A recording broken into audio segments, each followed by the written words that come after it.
Hello, everyone. Today, we're going to talk about transaction scheduling in the banking stage. My name is Jacob, and I'm joined today by Andrew. So what is the banking stage? Banking stage is the part of the validator where we actually process transactions and possibly include them in the block. It's also where we're filtering out transactions that won't end up in the block. So it's basically block production. Okay.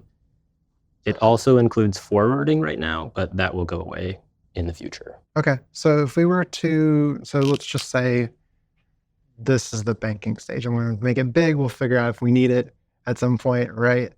What are the things that a transaction goes through to get here? So somewhere over here, we will have like the actual packet ingress. We'll just call that like networking. Okay. Comes in, it goes to sig verify. And immediately after sig verify, it comes into the banking stage. Okay. So these are like the sig verify would be like a different stage beforehand. Yep. I think there's a different name for this than networking, but I don't know what it is. That's fine. Packet ingress. Okay. So here we are in the banking stage. How does the Solana validator today schedule transactions and like what actually happens? I guess let's start with that. What actually happens in the banking stage? So there are currently like 6 banking stage threads. Okay. 2 of them are dedicated for vote transactions, votes either coming from the TPU or gossip. And then 4 of them are dedicated for non-vote transactions. Okay. So just anything that's not a simple vote. Okay. And I think we'll just focus on the non-vote ones because that'll simplify the discussion.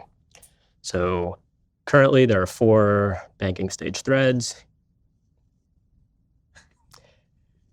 that are each independent. And the first thing that happens is they're received from this is like a channel.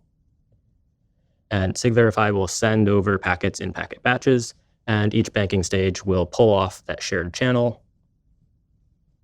and store it in some local buffer. Okay. I'm not going to write that 4 times. That's fine. That local buffer is just a priority queue. So it will receive the transactions, figure out what priority they have. This is like the priority fee stuff. Okay. And then sort them in that order. This is always happening. And then sort of what we do with these packets depends where we are in the leader schedule. So if we're not going to be the leader anytime soon, we will just forward those packets to whoever is going to be a leader soon and then drop them. Okay. So they'll make it to the thread. They'll make it into the buffer. Yep. But they won't actually, nothing will actually happen at that point in time if you're not the leader or going to be the leader soon. Something does happen. We will like forward them to the next leader. Okay. So you're just forwarding it. Yeah. So if you're just like relatively simple. Yeah. So if you're just like, we'll just draw a very quick little leader schedule right here. We're going to put a dot just so we can say this is like, I don't know, 400 slots or something. So this is, if you made it here, let's say this is who you are. So you are going to be leader A, and well, let's do C, A, B, C right here. So let's say that we are C. Currently, we got some transactions, and wherever A is, it's 400 slots behind. We know that for a fact because transactions, they expire after 150 slots. We will be fine to or we don't need those transactions at the time. Yep. So we'll just forward those all from C to B, right? Is it? So it's if we're like 400 slots out and like A is like the current leader, let's say B is the next leader, that'd be 4 slots from where we are now, roughly. We would send it to B. Okay. So it's like whoever's the next leader, not who's like leader before me. Right, because you don't want it. This guy, Yeah. A is already doing something. Yep, A is already doing something, so we'll just send it to whoever's next after. Okay, so that'll just clear out of the buffer, be forwarded to B, and then you just keep moving on. Yep. And then once we get closer to being leader, we will, I think it's like 20 slots out, we will keep forwarding those packets, but then we won't drop them.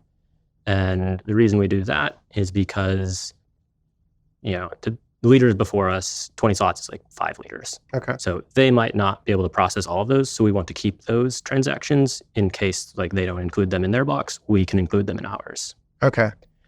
And then 2 slots before, we will just start, it's called holding, and we will just do nothing. We won't forward anymore because we don't want to spend that time and like miss the beginning of our slots. Mm-hmm. So that's 2 slots before. So like if you were B, and this guy's already done 2 slots because they have 4 total per leader.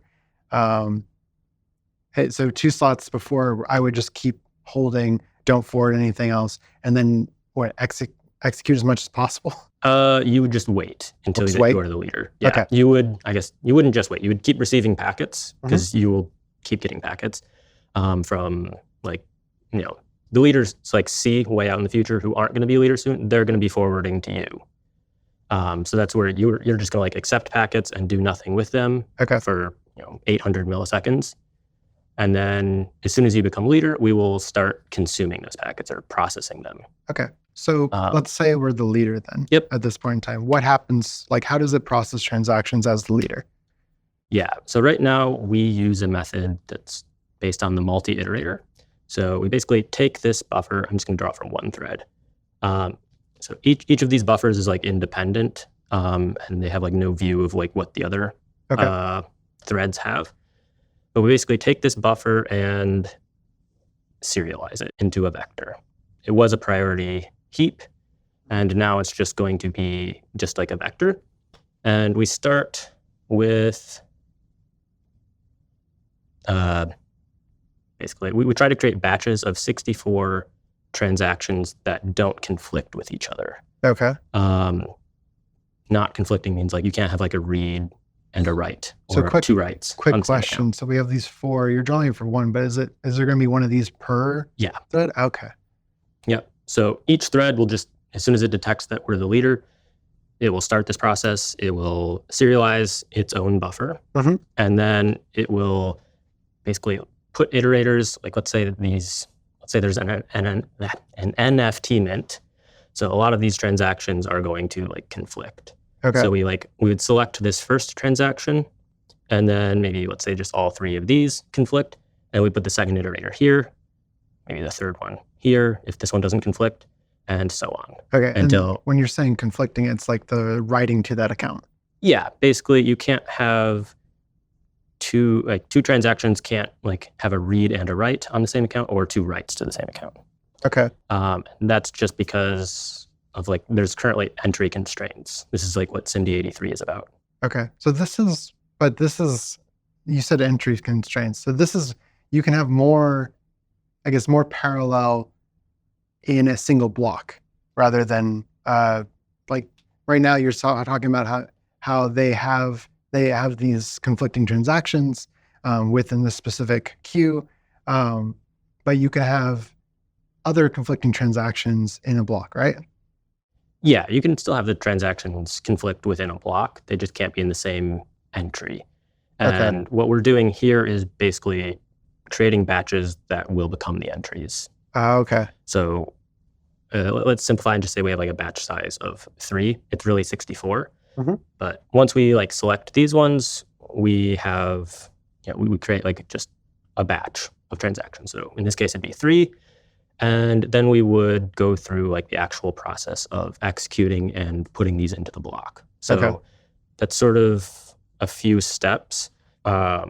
Basically lock the accounts that are necessary for this, run some like initial checks. And this is like, has this transaction already been processed, or is it too old to be processed? Okay.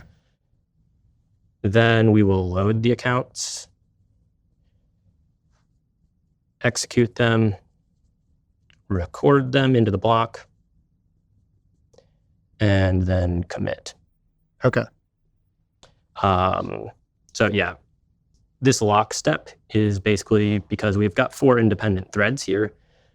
So this thread might be processing, a transaction that's also writing the same account that this transaction is trying to write. And you can't do that in parallel safely. It's like a race condition. Right. So here we try to lock them. If we can't lock them, then we will uh, mark this with a transaction error, account in use. And so this is always like to avoid double spending Right. or It's updating just- data in a specific account, basically.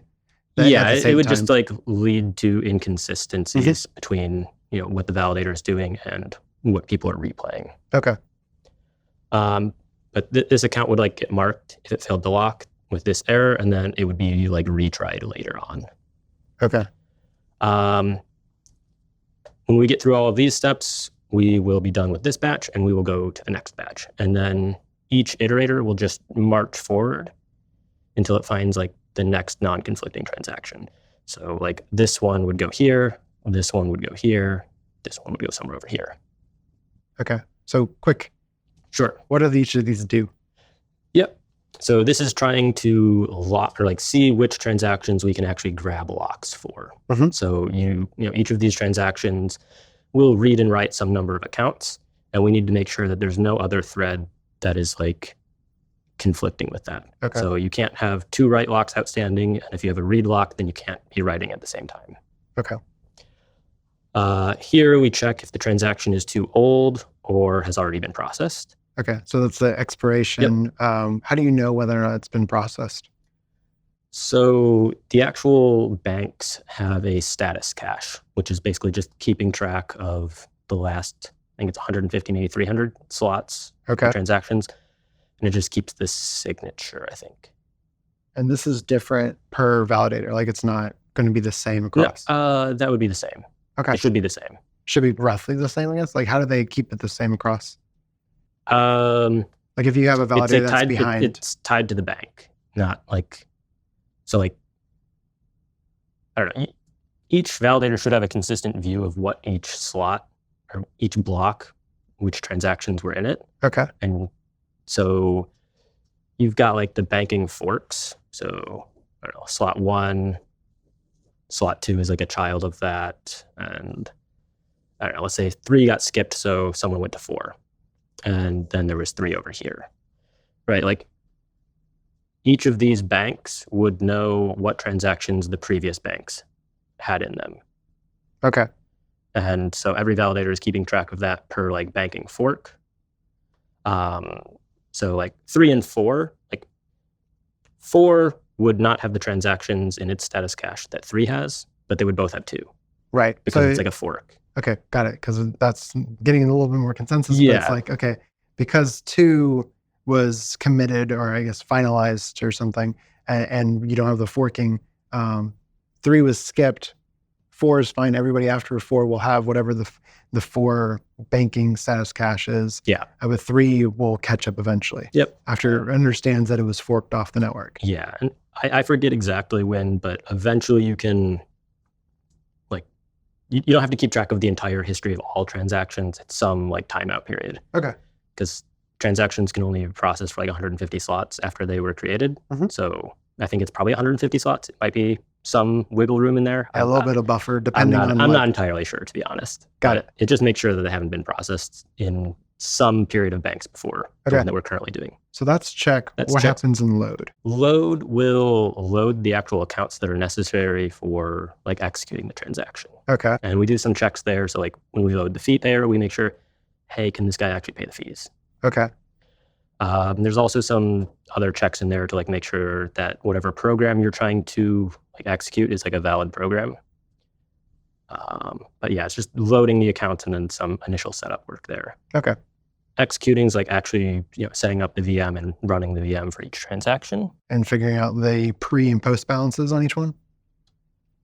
Yeah, I guess here is like where you get the actual accounts which have the pre-balance. Okay. Execute is sort of the stage where we change those balances or potentially change those balances. Okay. Record is where we actually like we take whatever we've got a batch of transactions. So let's say we have 3 transactions. We will run a hash over that and then insert that hash into the proof of history. And if that succeeds, then we will commit. If it fails, this just means that like we basically started execution before our block ended, but while we were executing, the block ended. So then Okay. it can't be like validly recorded. Okay. How would that fail because of that? Like why? basically the proof of history is like always hashing, Right. and it's supposed to keep up with like 400 milliseconds per slot. Mhm.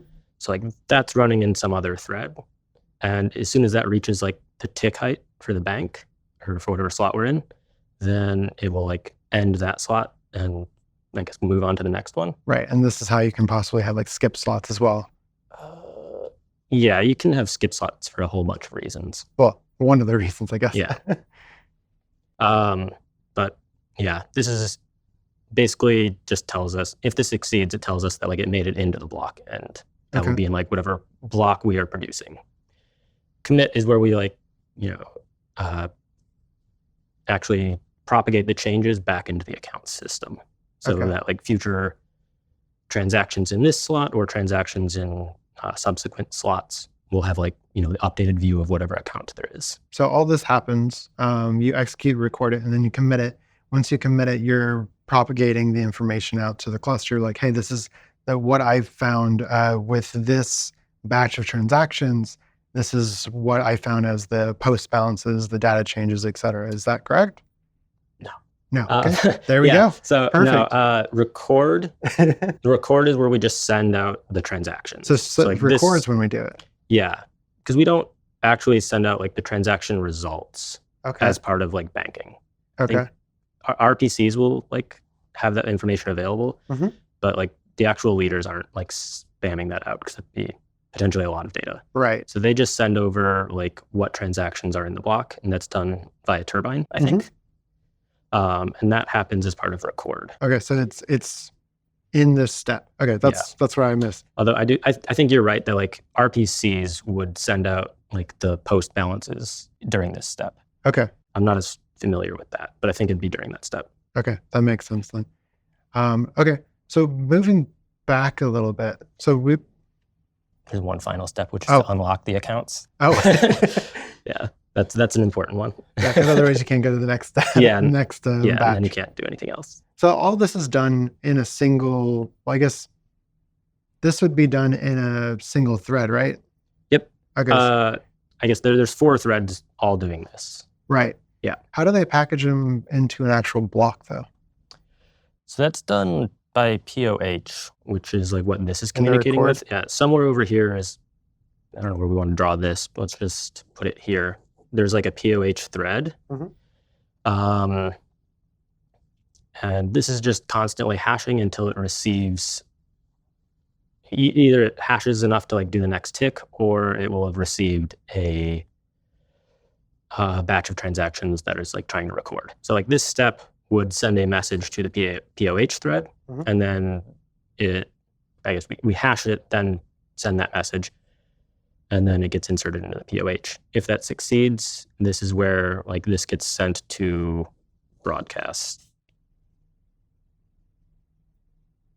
Okay. Actually, I don't remember off the top of my head if it's this thread that like sends it to broadcast or like the banking thread. Okay. One of them, if the POH record succeeds, will like send it to broadcasting to get those transactions out there. So then question, Sure. So we have each of these as a separate thread, but they could potentially be scheduling transactions for a single block, right? How do they? Yeah, they are all trying to build the same block at the same time. Okay. So we've got 4 threads that are all trying to like execute and commit transactions into the same block. So how do they end up synchronizing and record to do all this then? This guy has like a FIFO queue that all of them are inserting so you're into. just shoving. Okay. Yeah. So like the POH thread will be ticking along, and then it will receive, messages, which just go into like a FIFO queue. It's like shared, and then he will process them at like in the order that they were received. Okay. Then continue ticking. Okay, that makes sense. So backing up a little bit. So in here we have the 4 threads. How is it today scheduled, like the ordering? Yeah. So these buffers are. We can erase if you want. It's fine. So like these are a priority queue, and then when we serialize it, like this would be all like the highest priority transactions, and this would be like the lowest over here. Okay. And how is priority determined?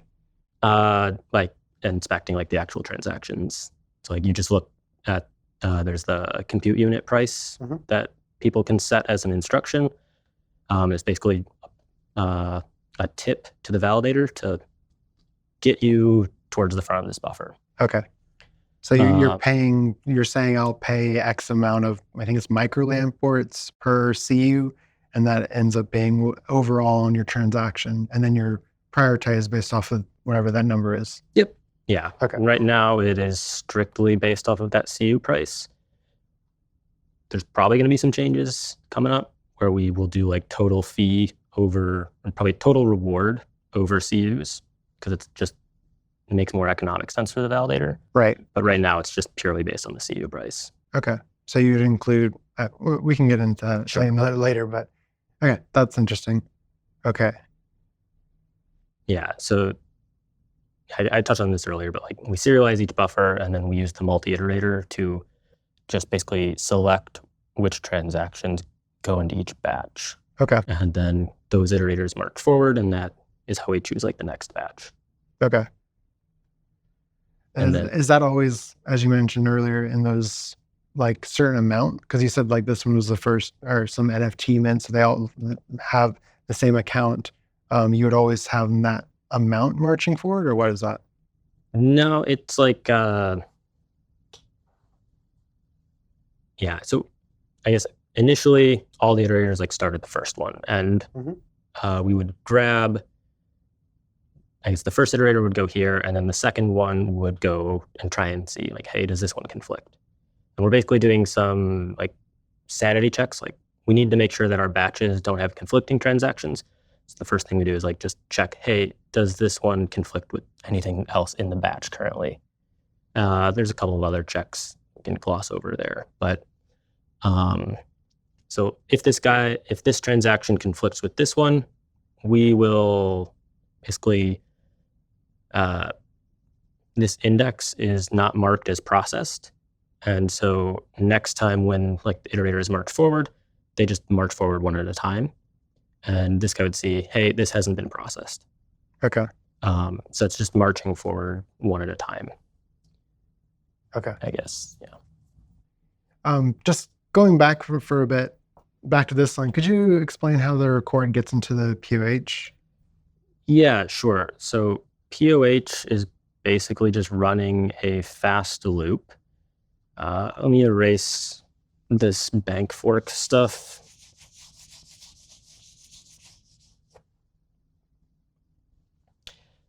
So it's basically just running a loop,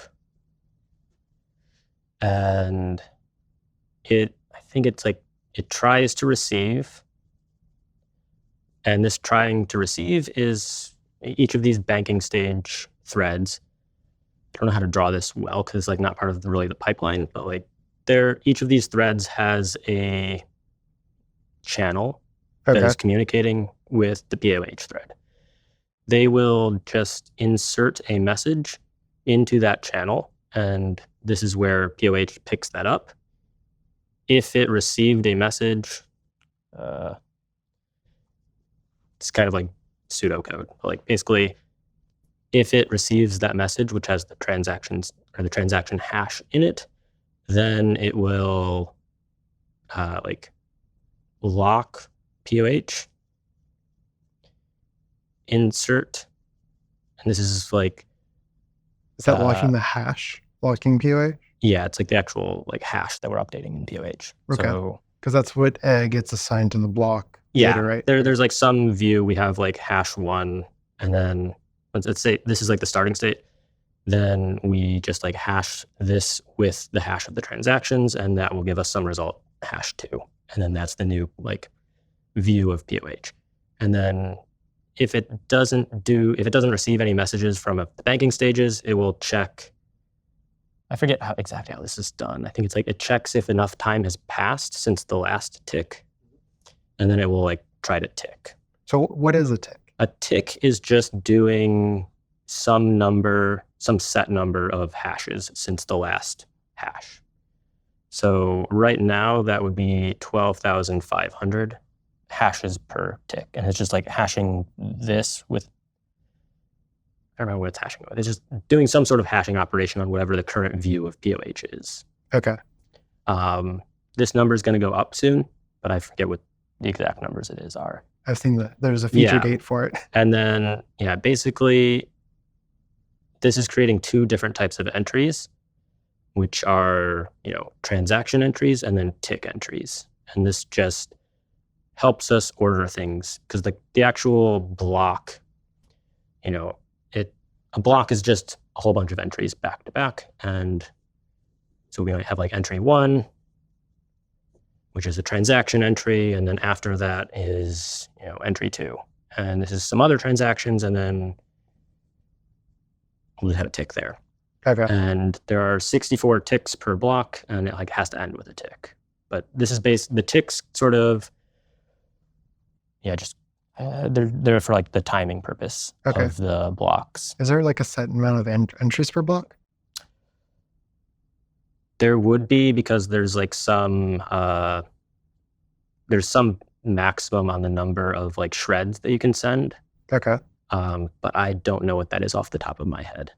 So it's so in the block, you'll have these entries and they'll be separated by ticks. And that kind of tells you that these entries took this roughly this amount of time to execute. Yeah. Right? Yeah. Okay. I think that's essentially the point. And then each of these entries can't have conflicting transactions, but these two could both potentially write the same account. And then you just have to, if these do conflict, then you just have to execute whatever transactions were in this one first. Right. Okay. Does that kind of make sense? Yeah. So they would, so if you're writing to the same account, these two each can write to the same account, but this one cannot in itself. Yeah. Okay. And does it really matter what order the entries are in? Nope. That's just up to the validator. It's just how you schedule them and order them. Yeah. And they could reorder them if they want, but once they're in the POH, that's the set order. Because we said that this was the correct hash for this location. Okay. And all of this is this is based off of the validator. It doesn't have to be this way, right? It's not guided by a consensus. You mean this multi-iterator stuff? Or the ordering? Any of the ordering here. Yeah, basically all of this is outside of consensus, and the leader can do whatever they want as long as they create a valid block.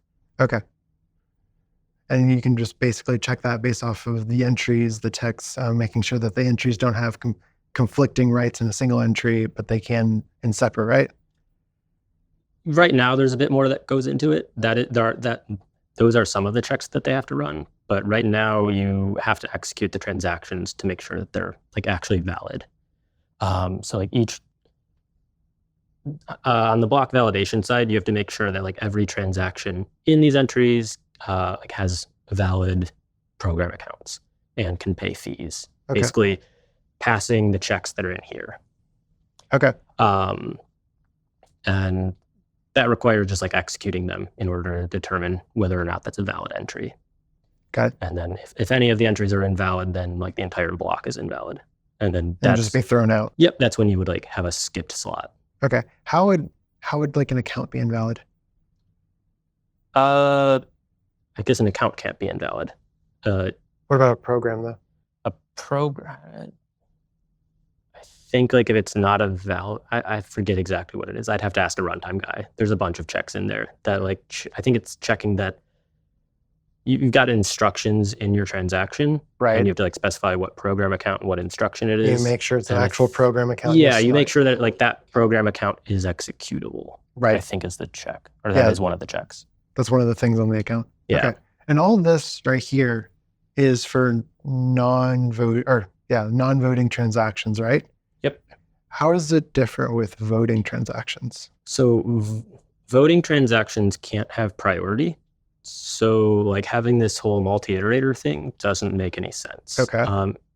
Also, because each validator is really only voting maybe once per slot or once every few slots, there's not a lot of conflicting transactions. So again, this sort of processing doesn't make sense.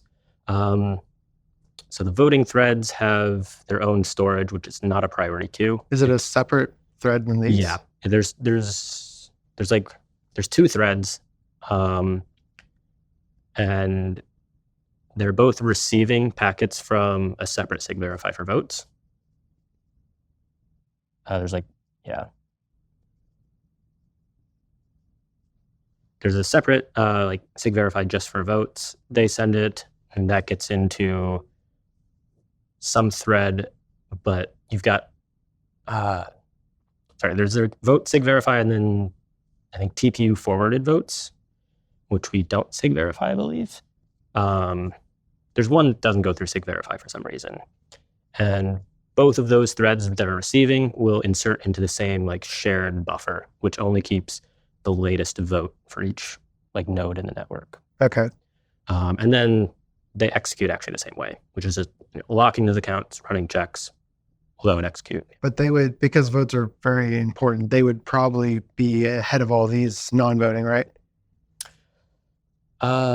They're just processed in parallel.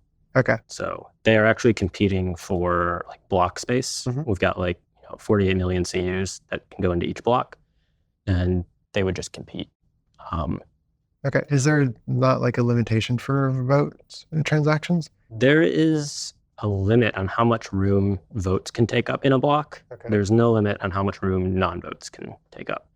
There have been some discussions of giving some dedicated space for votes, but nothing solid yet. Okay. So this is how it kind of works on the scheduling transaction, going through the banking, packing it, eventually shipping it off. But we're not including that here because that's turbine. Is there anything else that happens within it that we're missing? I think we talked about it earlier, but the forwarding is probably the big one that's not really displayed here. Okay. But yeah, like I said, that's going away relatively soon. So let's just not talk about it. So I guess let's talk about that then. What does it look like in the future? This is currently what exists. Yep. What does it look like in the future? We can erase some of this if we need to. Let's talk real quick about one of the main issues. So one of the main issues with this sort of model is that we've got 4 independent threads that each have their own view of priority. Right. So each of these might have some different max priority, and that can lead to just bad ordering. Yeah. So someone without jitter on the cluster. Yeah, basically just jitter. But also, like I mentioned earlier with the NFT mint, if all the high priority ones conflict, that's probably going to be true for all of these buffers. And then they'll basically be competing when just a race to whoever can grab the locks first. And when that happens, we basically are wasting a whole bunch of processing time because we can't take locks for 60% of our transactions or something. Because you already did all this, the processing. You got here and you're well, I got to throw them out because they all conflict. Yeah. So I'm going to erase just what's inside of Banking Sage here, and we can talk about how it's done in the new scheduler, which will be shipping in 1.18. So all of this stuff still remains the same for processing, but instead of having 4 completely independent banking threads, we have 4 workers, and we have a scheduler here. And this scheduler is the only one who is receiving from sig verify. Okay. He builds up a priority queue, and then we can basically we use something called a priograph, which is basically not sure where to draw this. We could get rid of the loop thing. Yeah.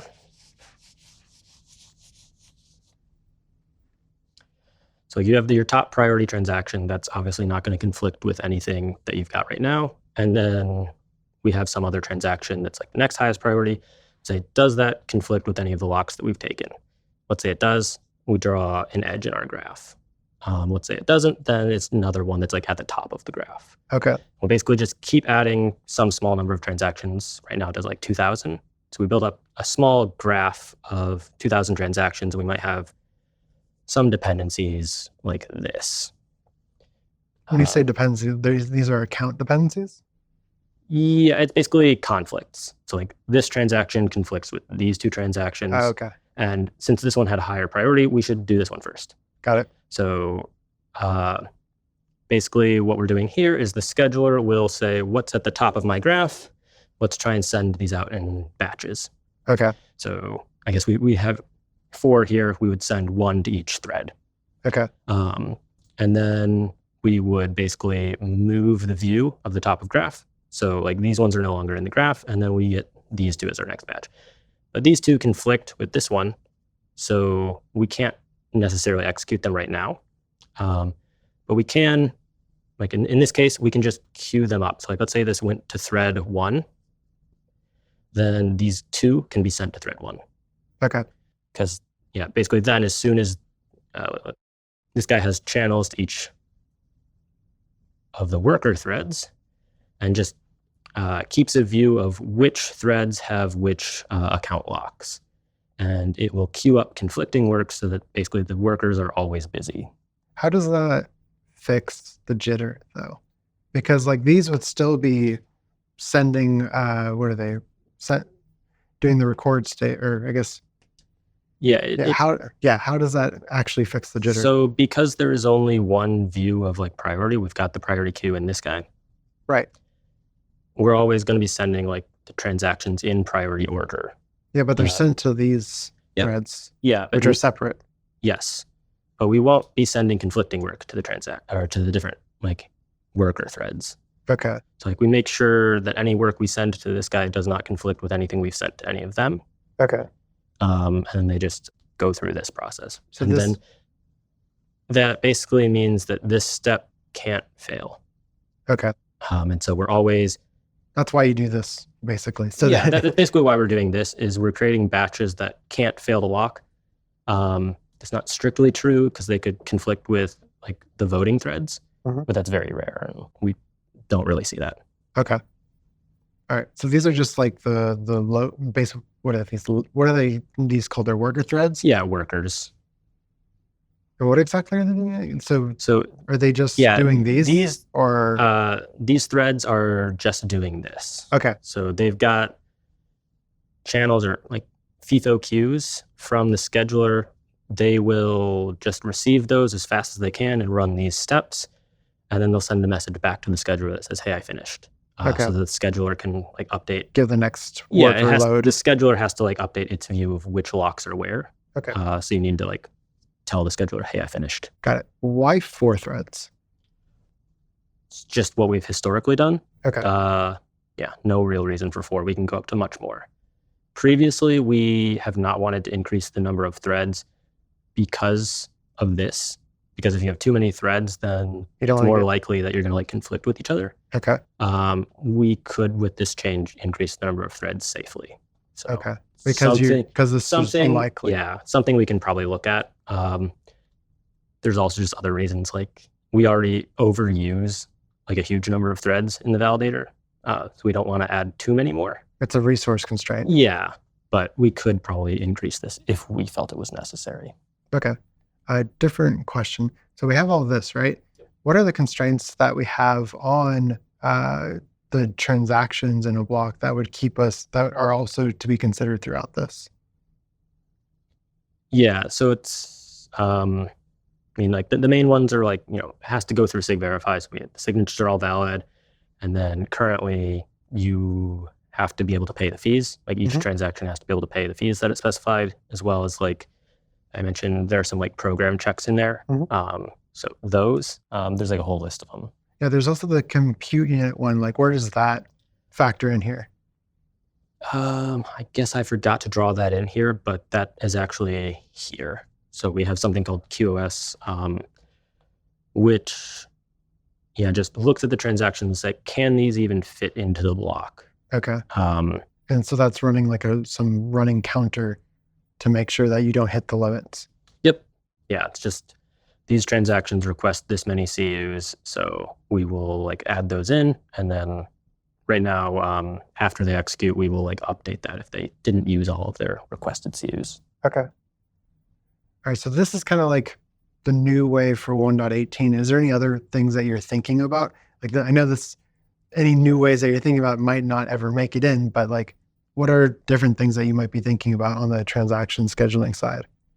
Yeah, so there are a lot better ways that we can like do this scheduling if we had accurate CU requests. Okay. So in talking with Tao to like try and encourage people economically to request like the actual number of CUs that they need, because that can help us create a more efficient schedule. Like right now, when we send these transactions, we have like only the requested amount of CUs, and that's not accurate. Right. So we basically have no idea how much time these transactions are actually going to take. Do you not get that until like after execute them? Yeah, we don't know right now. Yeah, because like I know that in the Explorer, when you look at a transaction, it'll tell you like how many CUs it actually took. Yep. But it's like of this many requested. Yeah, total. you get that after you like execute. So we have like an upper bound on how kind of long they can take. Okay. But right now, people have no real reason not to just request way more. So like on average, we see people requesting like 75 times more than they need. All right. Good So luck, it's scheduler. really, it's really hard for the scheduler to know how long these things are going to take. If we had a more accurate view, then we can just basically, instead of, we can just schedule a little bit smarter. Okay. And that also like affects this as well, because like it runs the counter up very quickly. Yeah, if they're all requesting 1.4 million CUs, we're gonna basically hit that real quick, and then other transactions can't get through until we update it again. Okay. In terms of like other things, so there's SIMD 82, which will relax some of the checks that are done this stage, which are like fee paying, as well as like the program, like the valid program constraints. Okay. And that would basically let this be done a little bit differently. We can move these 3 checks into the scheduler itself, and then we can basically create blocks extremely quickly. These 3 things are very light. And then, we could basically fill our blocks every single time, like consistently. And then you'd still have some workers like actually executing the transactions. Sorry, not this one. That one does not go into the scheduler. These 2, right? You'd run some initial checks and then record them, and then you would broadcast that out, but then the workers would execute it after. Okay. And basically SIMD 82 makes it so you can guarantee that entry is valid without actually executing. Got it. Because you're not running into some of those constraints. Yep. Okay. All right. So going back a little bit, could we talk a little bit more about how this part works? Sure. I'm going to erase some of this just so I have some more room.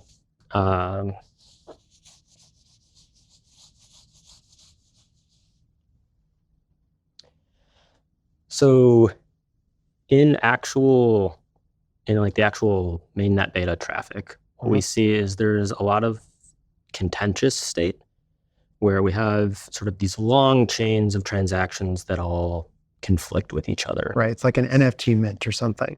Yeah. And you might have some splitting off where this, conflicts with a bunch of them and then joins back up. So I guess, what does that mean, I guess? Where there's multiple dependencies. So like this might be writing accounts A and B. So like this one might only write A, this one only writes B. So like these 2 transactions don't conflict with each other, say C. So each one of these is a transaction. So like if this is writing A, B, and C, and this guy is writing B and C, then like he would conflict with both of these. That's not a good example because those 2 would conflict. Sorry, B and D. Okay. So like these 2 don't conflict, but they both conflict with this one.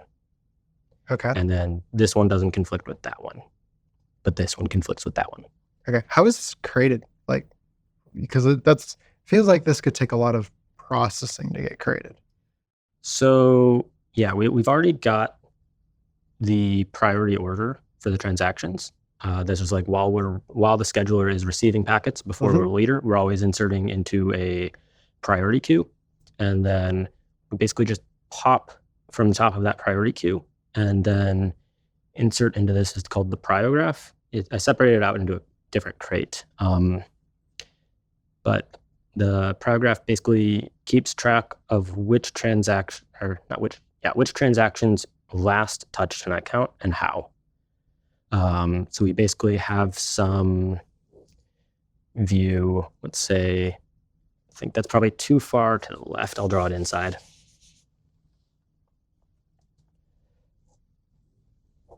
Basically have a table or a hash map, right? We've got account A, and this is touched by transaction 2 or something like that. And then next time we see an account that's writing or reading A, we'll say, okay, that conflicts with transaction 2, and now this is transaction 3. Okay. And so we just keep a view of whoever touched the last account when, or not when, but how. And that lets us pretty quickly build this up. Don't remember the exact timings, but it's just maybe like a few millis to build up like a pretty sizable graph. Okay. And this is done, like we have 4 here. Is that just like the 4 different transactions that can run? Yeah. So like this guy conflicts with all these downward transactions. This guy might also. And this guy might also. But if these guys don't conflict, we could run them in parallel. Okay. So this could potentially be like, gosh, I feel like this could get really involved very quickly, because you're creating basically a graph structure with this table. And this could be over here. This could be like D, right?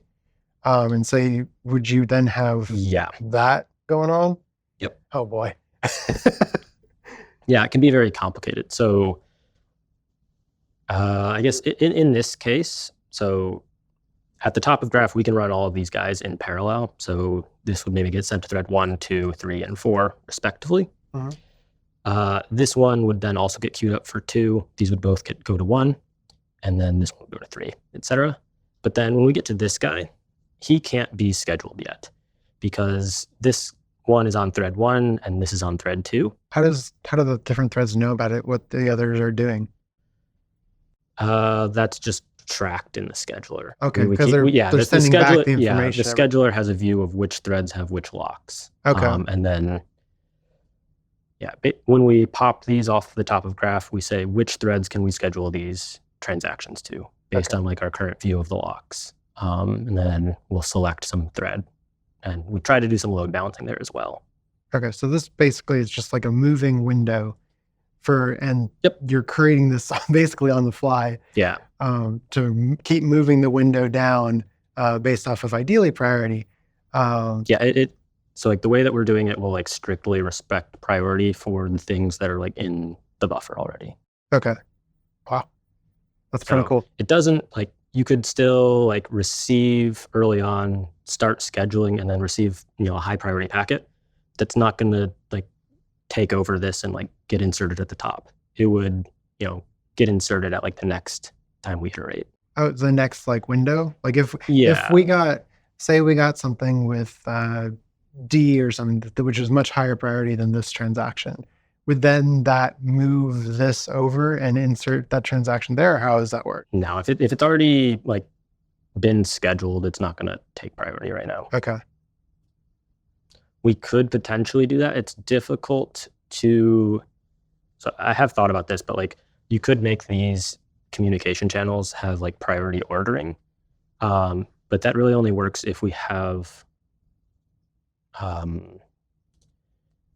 like transaction by transaction, because we don't send transactions, like transaction by transaction here. We send batches of transactions. Okay. So yeah, right now that's just like a FIFO, and the worker will work through in the order it received. Okay. So like here some of this we're already past like the priority scheduling. So we already know roughly how they should be scheduled based off that window. And then we figure out the graph after that, right? Sorry, can you say that again? So like whenever we're creating this, what did you call it? A priority graph? Yeah, priority graph, yeah. Priority graph. Whenever you're creating this priority graph, you already know based off the scheduler, roughly the order, right? And so this graph will be created. And then if you receive new ones, that's going to be like is that a separate graph or? Yeah, so we have the scheduler basically does a loop and checks, am I the leader? If I'm the leader, start scheduling. And each time it does the scheduling, it will build a new graph from scratch. Okay. Because again, this is really cheap. Right now in the version that's in 1.18, the scheduler loop will do receiving of new transactions, then like schedule. So we only receive new transactions like between iterations. I want to make a change where this is done in like a separate thread, and then that would let us get high priority transactions basically during scheduling. So then that would let higher priority transactions like make it into the graph. Okay. Basically as soon as they're received. All right. So ideally, as soon as right now it's not like that. There are some changes to like the internal data structures that I need to make to like make this able to go to a different thread. Okay, cool. And all of this code-wise can be found, you said it's like in a separate crate? So this like dependency graph is in a separate crate. The rest of it's in banking stage. What's the crate called? Priograph. Okay. Yeah, I separated it out because originally I was using this for like visualizing transaction dependencies. And so I have a bunch of personal tools that use this. That's awesome. And I didn't want to pull in the whole Solana repo every time. I mean, it's great to have a little bit more modular so that people have a little bit easier way of working on different parts, especially the banking stage, which I think is like 10,000 plus lines of code. Yep. Okay. Yeah, I don't think GitHub can even load the file for banking stage. It's a pain. All right, cool. Is there anything else that you want to go over with how transactions are scheduled? I don't think so. If you have any more questions, I'm happy to answer, but I can't think of anything off the top of my head. I think this is a pretty solid overview of how things work. Obviously, there's a lot of details in all of these different components, but we'll just outro then. Well, thank you, Andrew, for going over this with me. It's really taught me a lot. I didn't know, especially this newer stuff, how that works on the scheduling side and the banking stage. But yeah, thank you. I look forward to how this changes in the future. All right. Thanks for having me.